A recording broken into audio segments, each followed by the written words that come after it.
Cześć, właśnie kończymy tworzyć nasz pierwszy planer Twoje harmonijne życie, który będzie zawierał wskazówki, porady i instrukcje, jak możesz zmienić bądź wprowadzić nowe nawyki do swojego życia. Oto kilka przykładów, jak on będzie wyglądał.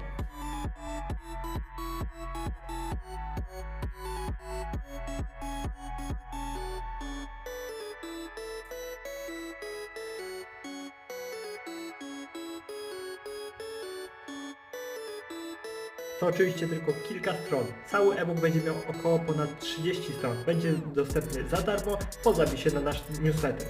Już teraz, wchodząc na patrycjastory.pl/newsletter, możesz się zapisać i jako pierwszy albo jako pierwsza dostaniesz nasz e-book, jak tylko będzie gotowy.